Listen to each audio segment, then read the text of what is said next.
Welcome back, ladies and gentlemen, to the Don't Call Me White Girl podcast. Dre, is this my camera?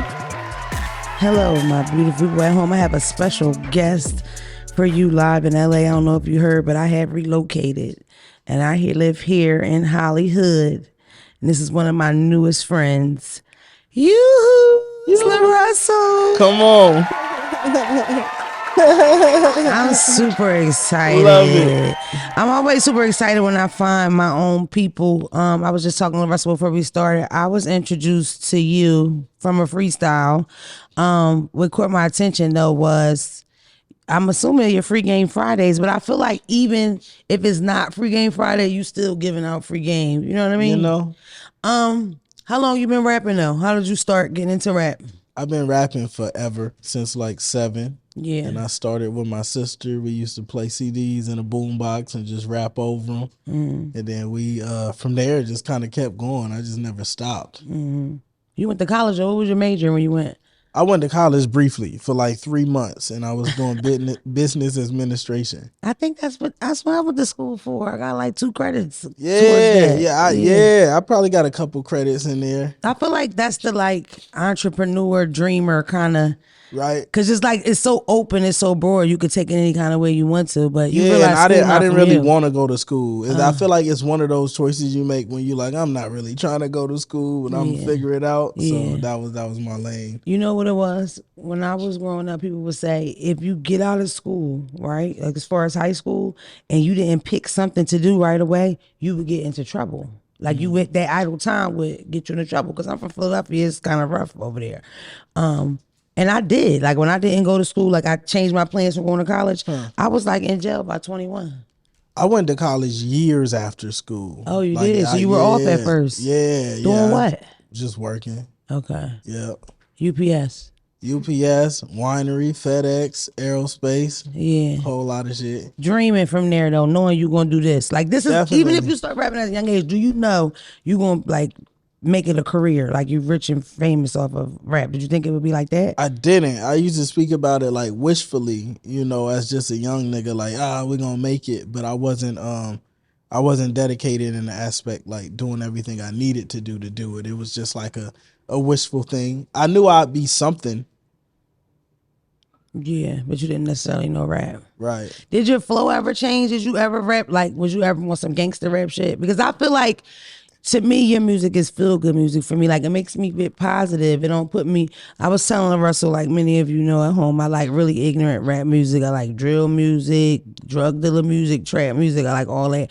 I tend to not listen to music that's not like negative, super negative, but you're somebody that you can listen to if for some reason it don't feel like, I'm listening to good, you know what I mean? Right. It just feels good about you. But you said you feel like you got a lot of them type of fans. My shit was always life rap, and I feel like everybody who's lived a life could associate and correlate with it. It resonate with everybody. Yeah, it ain't the most gangster shit because I ain't lived the most gangster life, but it's a good mix. I've had my own experiences that I get to share, so everybody get to resonate. It's just life. Yeah. I mean, I don't know. And with you, like, you so honest about shit. And I think that's why I'm popular now too. People like that. People like that you honest and you say like, what is this something that you say when you saying something about I don't know, get yourself together. That's you the closer. Yeah. That's my shit. Yeah. That's my shit. When I plan that when I start working out, I'm gonna listen to shit. GT like that. Coupe, come on. Yeah. You used to run the city near GT Coupe. I almost said the man was from Sacramento. He was completely offended. Where are you from? Vallejo. Yeah. But that's the Bay. Come on. Y'all used to go dumb, but now you go stupid. We was going stupid and dumb at the same time. Okay, so that's played out. Yeah, I mean, it's still in us. It's still in us. It's an energy. It never died. Yeah, I feel like the Bay. I told Russell I was introduced to the Bay by Keek the Sneak, and he was surprised by that. Why? Because he's not like the largest. Like most people who's from the East Coast, when they say, "Oh yeah, I'm on Bay Music," they always say 40 or short. Yeah, or Hammer. But I've seldomly heard Keep the Sneak, so that's fire. Yeah, because that's the thing about the Bay. I think the Bay is similar to Philadelphia in that way, as far as like it's just so much culture, your own language, your own flow, your own dressing. People kind of know y'all, and y'all definitely, especially with me being from the East Coast, where it's like you have Los Angeles. That's what people think about. But I know the difference in the Bay. I feel like Bay people are more laid back. They kind of gangster too, but I'm not gonna say you be fighting and wrestling and shit. But I see a lot of crazy videos out of the Bay. But I just feel like the Bay people, to me, the Bay people are laid back and they got their own style, and it's just something just cool about y'all. And for me, it was Freak the Sneak. It was people getting hypey, people ghost riding the whip. Right. I ghost ride my whip. I did it. I was in high school. Right. YouTube, man. Shout out YouTube. YouTube put the culture global. For YouTube. Sure. We met somebody from Alabama. And she was like, man, I know about yiking and all this shit. And I was like, how? And she was like, YouTube. Yeah. It's really dope how the culture get to expand, For sure. you know, through the internet. For sure. But for me, like I feel like when I come out here, because I want to live here, LaRussell. In LA or in Cali? In Cali. I don't want to live in Los Angeles because I don't think I could afford it. I don't got the money yet. Like, I'm not up yet. You know what I mean? Yeah, I feel it. Way. Like, but I want to live like right outside of it. I like the fact that it's always hot. It's just a certain feel over here in California that feels different than East Coast. East Coast people are mean. Nobody says hello. Man.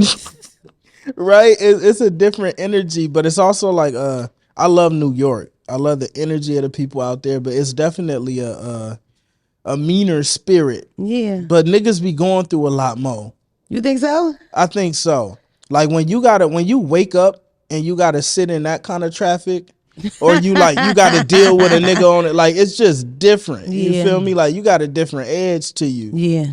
It's almost like people kind of, I don't know, it's like a corny thing. Like if somebody wakes up in the morning and you in Philadelphia and you traveling and your plan is to like say good morning to people, you might get a fuck you or two. You're a loser. Nobody wants to hear that hella shit. Funny. It's a way we greet each other, but it's a way that East Coast people do show love and greet each other, you know, but it's just not in the like, yoo-hoo, you can't do that where we at, like, you know. I think it's another reason why you stand out though, because you make people feel good, right? And it's necessary. You feel me? It's necessary. We were just talking about that. One of the homies came from Thailand, and he was saying how everybody out there greets each other and say good morning, so it's hard for you to walk around like an asshole. Greet each other? Yeah, that was a gesture. So you feel me?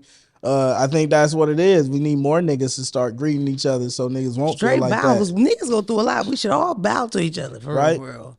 You know what I noticed? Like I be often like at shows and shit, I'm always kind of just, this is my pose when I'm dealing with a lot, and I just kind of come here, and I notice I got niggas to do it. Like niggas be walking past and they'll come up to me like this. You feel me? They just reflect it. So we might just need more niggas to say hello and good morning. Yeah. So when you rapping right and you going through, you go to 3 months to school, you're working these jobs. What happens with you doing your rap where it's like, oh shit, I might could do this for real? Like, what's that first big moment for you? I dropped an album in 2018. And it start kind of just getting some motion. Like all the homies was fucking with it. My family was fucking with it. And one day I had took mushrooms. And I had went to the park. I'm just walking around. And a truck passed by. And it was slapping the intro to the album. And it was like, it was a moment of like, nigga, this is your path. Right. It was just like validation from the universe. Like you doing what you supposed to do. And it's kind of been up since. Yeah. I planned to do shrooms when I got over here, but Phelps didn't find them yet. Do you do shrooms often?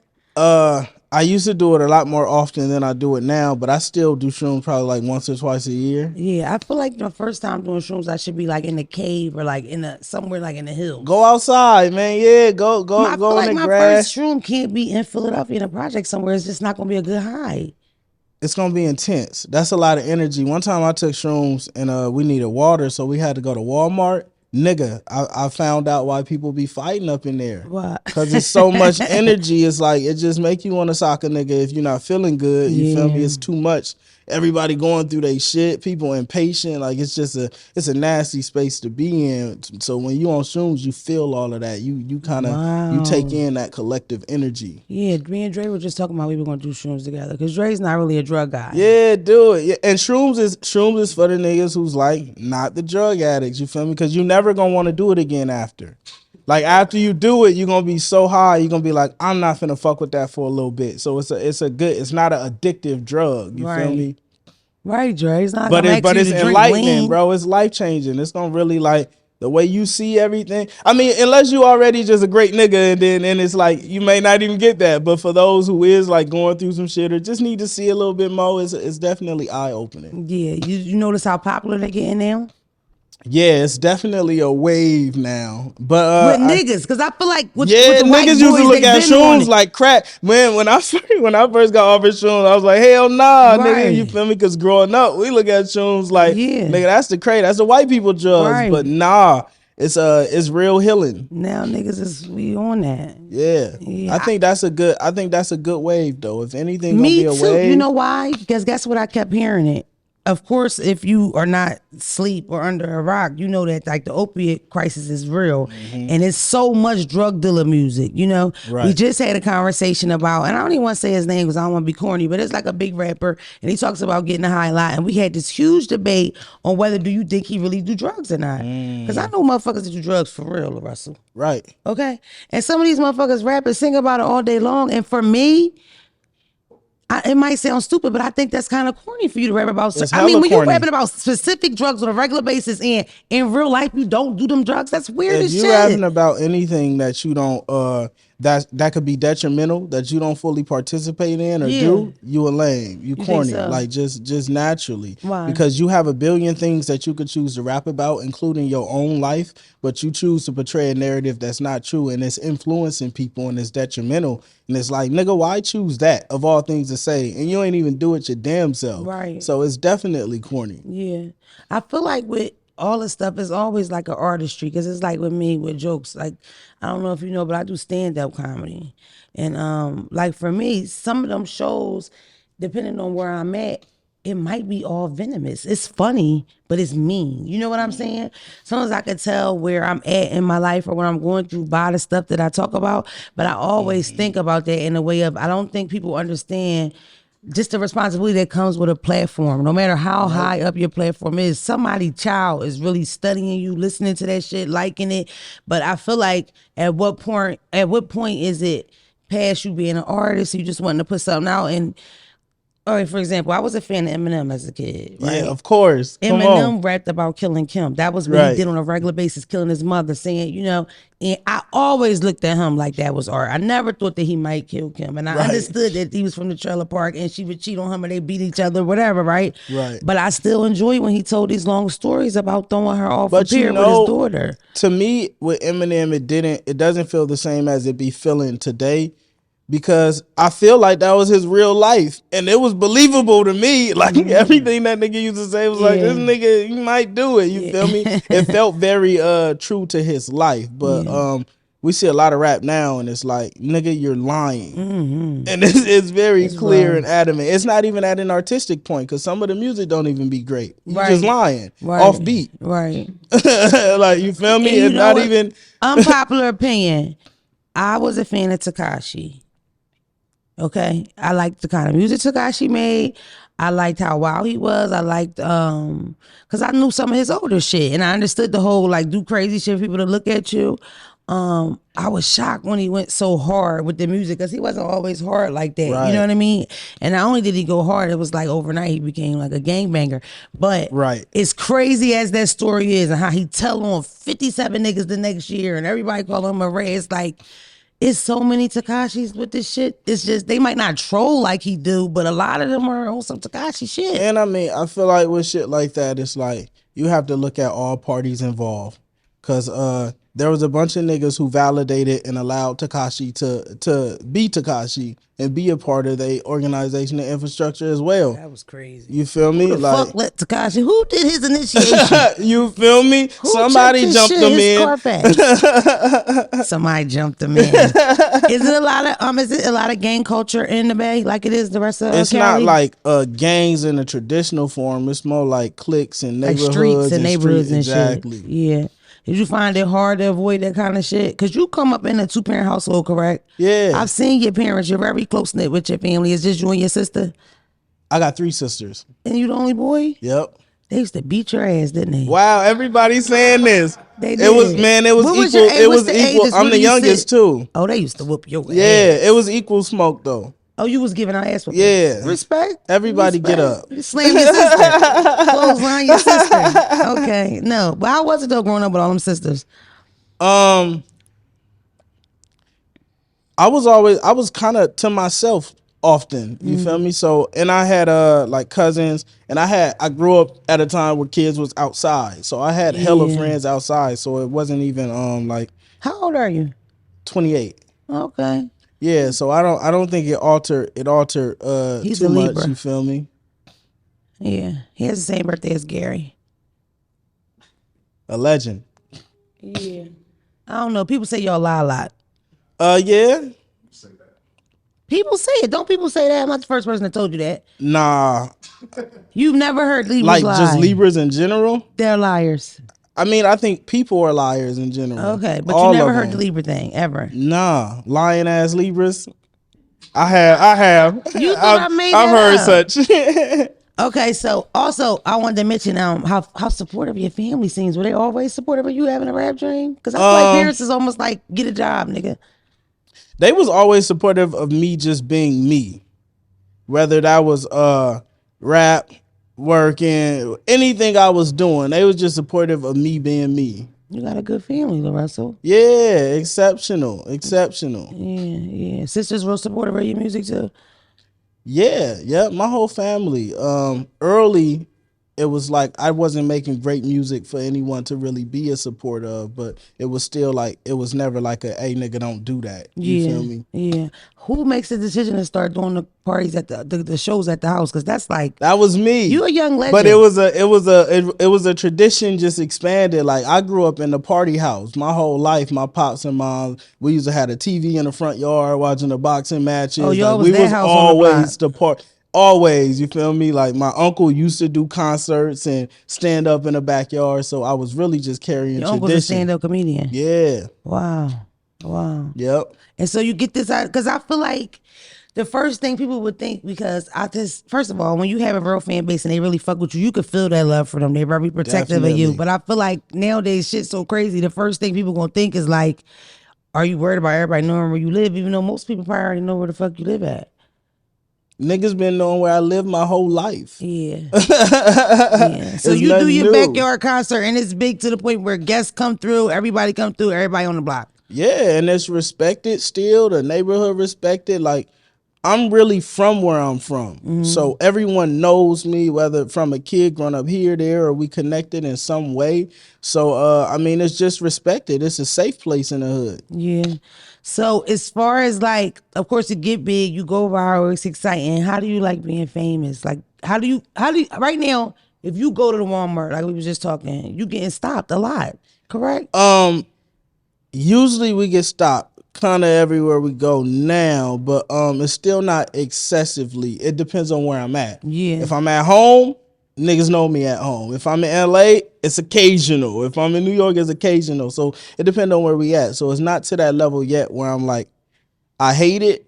Yeah. You know, it's just like, it's a lot. It's embraced. You feel me? Like, I mean, I'd rather have niggas stop me because they fuck with me than stop me because they don't fuck with me. Yeah. I feel like with me, I never thought about it. Right. So once it started to happen, it freaked me out a little bit. I ain't gonna lie. I Right. don't know all It be these intense niggas, sometimes. Boy, COVID came out, these motherfuckers don't even care. And some niggas be weird. Like they don't tell you they a fan, so it's just like you have to kind of analyze first, and that could get a little contemptuous because you don't know how you need to handle a situation. So it's definitely a change. You feel me? But it's kind of dope for us. We get a lot of embrace. Even my mama got it now. Like she famous and people fuck with her. You know? She like it? Yeah, she love it. Yeah. The person that doesn't like it the most is my son. He's 8.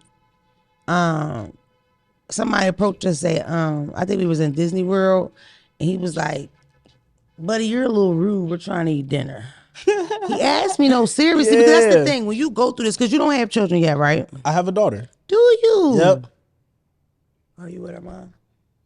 Are we together? No. Okay. All right. Is that your only baby? You gonna have more? I don't think I'm going to have another child. I think I'm going to keep it there. That's it? Yeah. That's not fair. I was the only child that was extremely lonely. I don't recommend that. I'm telling you.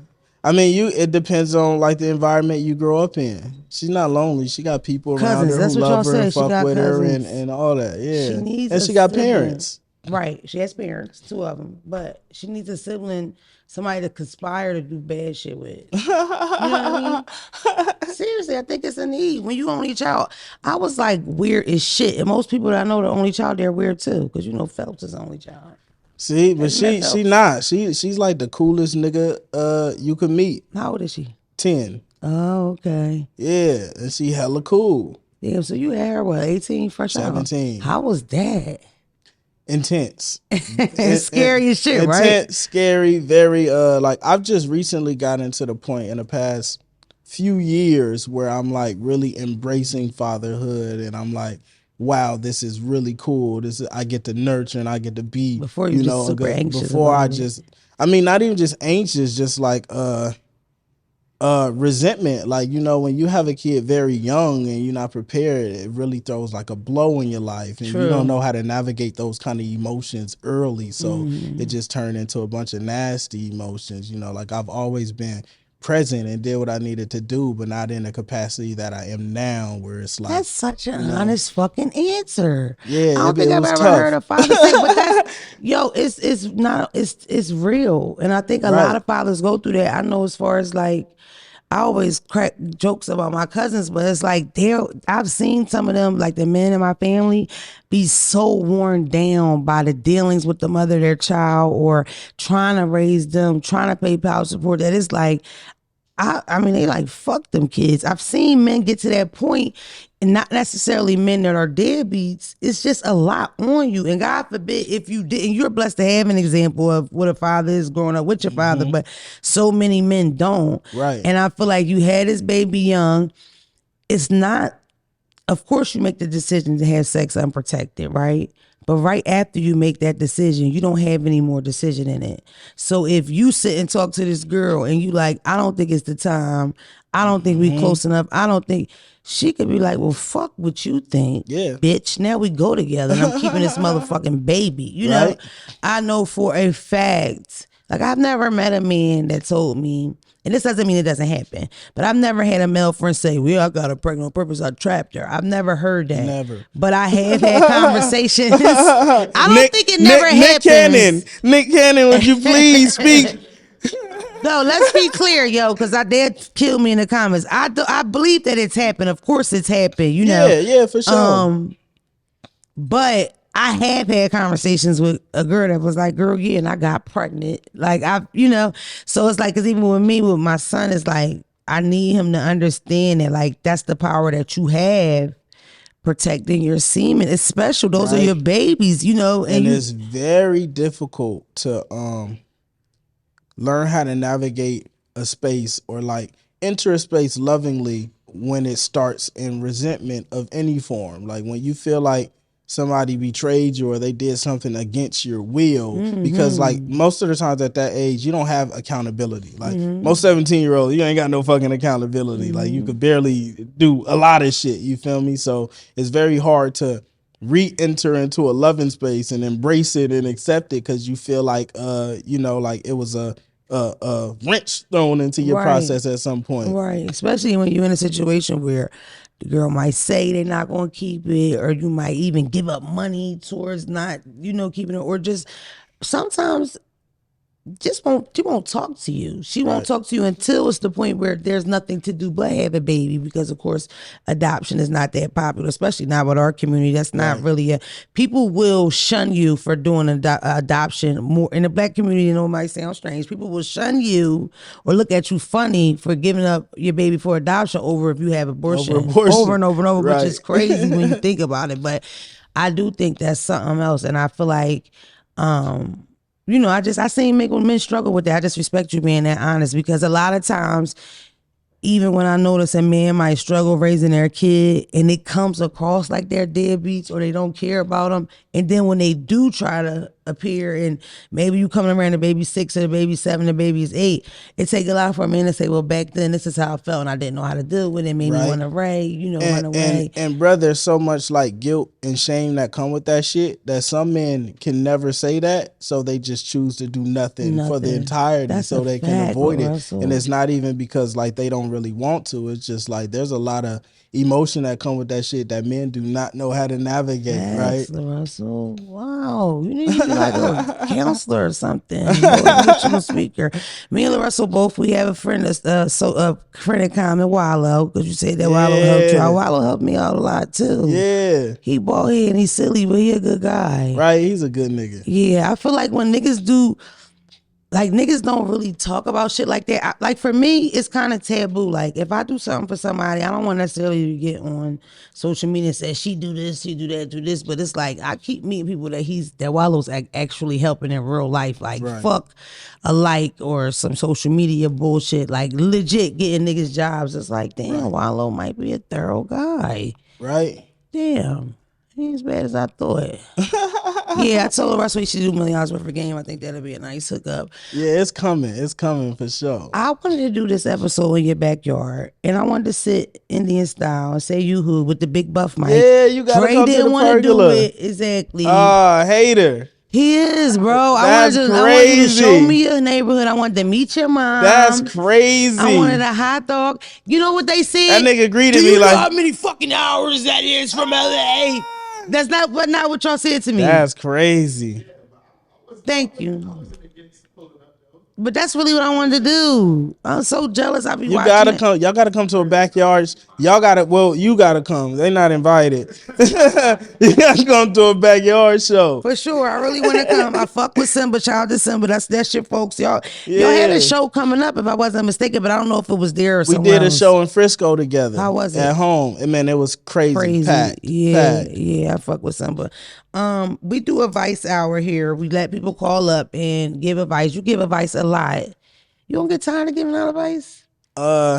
Not necessarily. Sometimes I don't be trying to give advice. I just be Where talking. y'all get them questions from when you do it in the show We aspect? let the people. So all the people who follow us and fuck with us, they got a form and they can go fill out, ask whatever they want to, and we just... Before I do this advice question real quick, because they'll be upset if they don't, what's any free game you can give to any of my followers? That I have a whole lot of followers that want to be podcasters. They just want to be content creators in general, and they tired of hearing me say the year of the word. I'm like one of those the women entrepreneurs that do women empowerment events for $800. I'm more one of them. The word for this year is monetization, ladies. Yeah, do you have any advice? Can you give him some advice, my people? Because LaRussell know what he doing. It seems like it, LaRussell. Yeah, to get started. Like, I often meet a lot of people who like, I want to, if I can. It's like, nigga, start. Right. You don't really want to if you ain't got started. You feel me? As simple as that. Do 10 of them. Do one first, then do 10, then do 100, then do 1,000. We just get a lot of people who complain before they even shoot anything. Mm-hmm. It's like you ain't even got 10 and you complaining. Yeah. How you gonna make it and you ain't even give yourself 10 tries? Yeah. What I notice a lot with the people that ask me for advice, a lot of them want to skip past all the steps. So people legit will say, damn, I remember when you first went viral. Now you got this big show. Put me on. Come on now. Put me on. Like, it's this special code word that just gets you in. It's called work. That's really all it is. I don't think people realize it. And you know what else? And I always talk about this on the podcast and everywhere I go, because I feel like once I learned it, I wanted to share that. I come from an urban area. I feel like in urban areas, especially on my side where we're from, we are not taught to like dream or manifest or speak positive over our lives. Me just going from I might, I wanna, when I am changed so much shit. And it sound corny, but I'm not a corny bitch and I would not lie to you. You have to almost sometimes, depending on where your starting point is. So like me, I was like a person that would get depressed, and I will also, because I got a felony young, I always tell people this, that shit really made me feel like I was limited to do things. You know what I mean? I feel like I didn't stand up as straight. It's like when you come out of high school and you young and you got the world at your feet and everybody like, I wish I could be your age or whatever. Felonies will knock that motherfucking shit right off of your shoulder and you be because there's so many opportunities that you can't get. And I'm talking about back when they wasn't even throwing like the felon get this job, that job vibe. You was just fucked, you know? Right. For me, like a lot of people are so afraid to fail, and they get like that because they weren't taught to dream. You might tell your peer, somebody that you love to death, because in the family member, your big dream, and they will shoot your shit down and say, "Girl, you can't do that." Yeah, right. Don't nobody do that around here. And it's like I've seen people look at that a couple ways. One way it's like, oh, this person's a hater and I don't fuck with them. But for me, I'm more see like you so scared to fail that you even scared I'ma fail. Right. And it's like Sheesh. knowing how to gauge that, because you just taking that leap of faith for trying, you can inspire your 60-year-old aunt. You know, you can inspire the whole motherfucking family because you doing shit. I'm doing shit in my family nobody has done. Nobody from my family hit the paper if it wasn't a crime. Right. And if you would have based what you could do based on what was done in the past, you wouldn't even be here. And that's what everybody else do. They base what's possible based on what everybody else accomplished. You feel me? We just yesterday I was reading this book by Rick Rubin, and it had a quote, but basically it ended in like, failure is data, right? Failure just teaches you everything that don't work so you can revise the strategy and go do everything that do work. Big facts. Yeah. I at this point, like for me, I tell people like, and I don't know if it's good advice or bad advice, but that's just how I handle shit. I always come across like I'm a super confident person. There was never a time where I was like, because I started just making videos online. That's it. And I ain't make no money. And with me, people would like take them and flip them or whatever. So a lot of times I wouldn't even get the numbers. Right. Like my shit would go viral everywhere else. But what I noticed was the more I did it, the more people came looking for me. And then they really liked my style, you know. It almost seemed like I would say something, I would go viral saying it, and people would act like they never heard nobody say that before. So they would be kind of looking for the person that said it, which put me at a point where I could really sell anything now because I got them. So I always tell people, especially people when they lead that, I know I'm the funniest, or I know I'm this and I do that the best. It's like, if you know you good at that, that's half the battle. Now the other half is, how do you show people? Exactly. I feel like we are at a great time. You know, now so many Black people are entrepreneurs and business people. I think that a lot of people need to understand that that's not a job for everybody. Everybody is not built for that entrepreneurship. You got to have a strong back for that shit. Right. It's a very up and down thing, you know.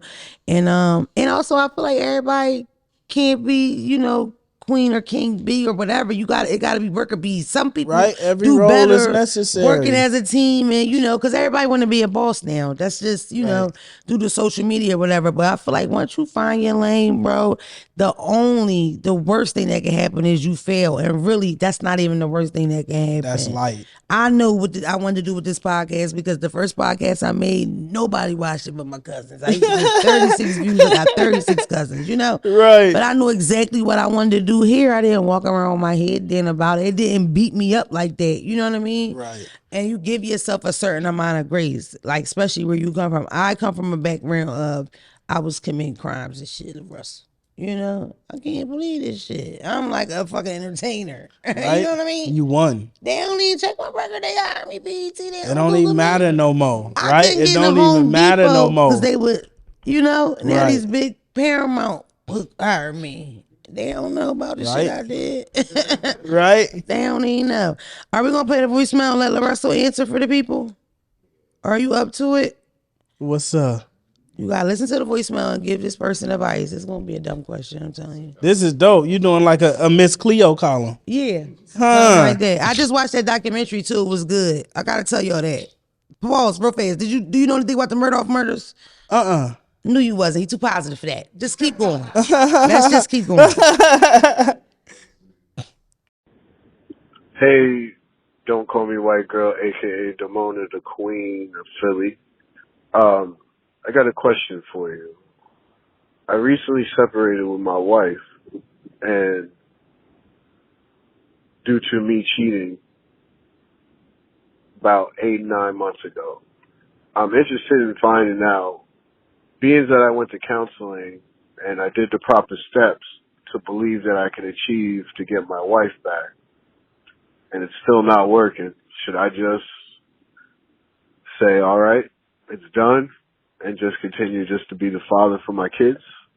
Or should I keep trying even though it ain't getting me nowhere, and I'm not really feeling the trying situation, to be honest with you. And all signs are pointing that I should just run like a track star. But I would like some insight on it. You're a good woman. Tell me what a good man You're a that good made woman. mistakes should do. See, like, I got Thank you. news for you, nigga. I I got some am news for you, I nigga. am a good woman. Go ahead. You got any advice for him?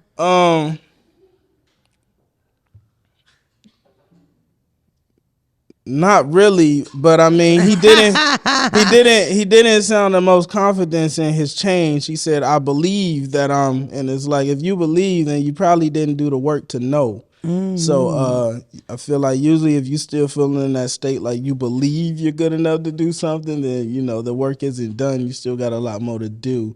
And it's like that shit is like cheating is an impersonal thing, right? It has everything to do with you and nothing to do with whoever else is on the That's other what side. Dre says. Right? So like that's some shit that he really gotta work through, especially if it's like a cycle, then it's just gonna continue until you kind of break that and find out why you're doing it and fill that void. But he didn't sound confident in his ability to be a better person at this point. So he probably just need to rock and just do his thing by himself.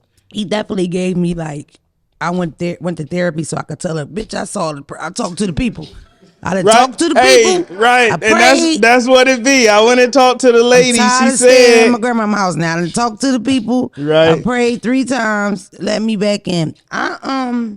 Right. I don't know. That nigga went to counseling for cheating. You not in, and that's the thing. Like, if you going to counseling, it's not for cheating. Like, you supposed to be going for like figure out what's cheating. up. Cheating is the fruit of it, right? There's a root of it and there's a fruit of it, and cheating is the fruit of it. And I didn't went to counseling for the fruit, so it's Instead still of the root. more work to do.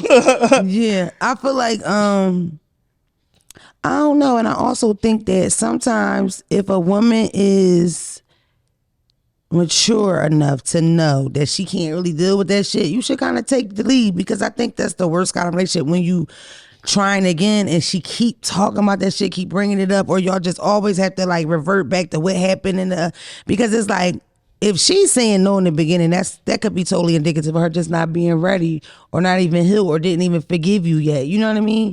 Because that's what it takes when it comes to being cheated on. It's a very like disloyal kind of feeling. You know what I mean? And I'm speaking from a place of a person that did a lot of cheating. I didn't get cheated on a lot. You know, when the cheaters always come from that aspect, because a lot of times cheaters feel like it's nothing. I was just spending time with this person, or I'm using this person for money, or I'm doing whatever. But that's really the truth of it all, where the cheater usually has a whole nother issue that they're kind of avoiding. And that's why, dealing with different people is way easier, because if you worried about helping somebody put out their fire, you completely forget about the fire that's in your backyard. And that was definitely my situation. And I remember the last time I was in like a relationship and I cheated and I got caught, I never forget how hurt he seemed, and never forget how bad I felt. That's the first time I ever really felt that. Before, I didn't attach men to those kind of feelings, right? So I would look at it like, a man will be mad you cheated on him, or maybe embarrassed, but he don't give a fuck. You just keep rolling. Totally not true. Y'all feeling fear too. You know what's crazy? That we can go a long time without processing that understanding of emotion. Like one time, off topic, but we had to go pick up my daughter and we was late, so she had to sit in the office for a little while. And when I got her, I was like, "Oh man, are you upset?" And she was like, "No, I'm just sad." And that was very eye-opening to me, because as a kid I would have been mad, like, "Oh, y'all forgot about me, y'all late." But she was just sad that we did it, that we didn't think about her enough to be on time. You feel me? And that's what that is. You don't understand that, yeah, some niggas be mad, but some people are really just genuinely hurt that you did what you did. And I don't know, that was, but for me, that was like a big turning point in my life, because I really did not look at men that way. You stopped cheating after that? Yeah, I've never, I don't, and not even that, I even slowed down with getting in relationships, because I would get in a relationship real quick, because I knew I wouldn't follow none of these motherfucking rules anyway. I don't give a fuck. It ain't for real for me, you know? Right. But now, as soon as it even come there or go there, I kind of back off because I know I'm not ready for that. You know what I mean? And just having that amount of like, you know, fuck feeling lonely or feeling like you need somebody feeling. It's more important to me to be a better person in these relationships versus just getting in them or just. That's you know, beautiful. That's growth. You know, but then on the fucked up part, LaRussell, is now I'm famous, so I'm gonna find a nigga and I talk about sucking dick all the time. You know what I mean? Because I don't even A lot more difficult. like that. I just talk about it. The difficulty increases once you have acclaim. Oh my God, because now I don't know if they like me, if they want to repost. You know? Right. Like, how do you date If they want to repost. These niggas eat my ass for a repost. Right. Bro. And I think like when you get a certain acclaim, right, eating ass for a repost is extreme. That's extreme. They didn't want the repost. They just wanted to eat your ass. I post a reel. They tricked you. If I post a nigga real, I can get my ass ate. And I probably get a little gift too. I'm keeping it real. I mean, like seriously, it's been times where guys are trying to call at me now, and it's so obvious that he doesn't know nothing about me. Right. He don't know what I do. All he knows is this bitch is famous. She might get me in a room. And it's such like, oh God, it's nothing more unattractive when you kind of peep this nigga's motive. And that's the thing. I feel like you can always sense that energy. I can, kinda. Yeah. I'm always able to kind of sense and peep that energy that's like leeches. And you know how I know? We one of them young, cute niggas, you know, hair all curly and shit. You got the watch all shiny and all that. He rap. You don't want me, right? Nigga. Your views are low. You want to repost. For real. Stop. I mean, I'm from Philly. Everybody raps. Right. Everybody in Philadelphia rap. My grandma rap. Kid you not. So how many reposts have you given? Go check the story. It's all reposts. It's time to wrap it up. You can DM me for promo. No, I'm so glad that you came, and I do want to come on your. I just want to be your friend. Yeah, and I want to come to your backyard. Yeah, and I'm proud of you, and I'm excited for your career. And I hope, if not for nothing, that you just keep just oozing all this positivity, and you rub it off on people, and you make other people as positive and friendly, and you know, and loving that you are though. For real, Russell, you're a special guy. I love it. I appreciate you coming on. Yeah. Right. Come on. No, I'm manifesting that LaRussell, all his positivity just oozes over everybody, and then everybody be on some positive shit. Come on.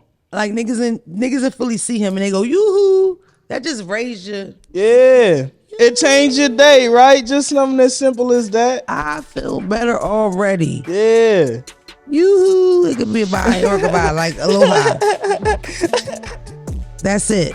Thanks. Love it. That's a good joint. That was great.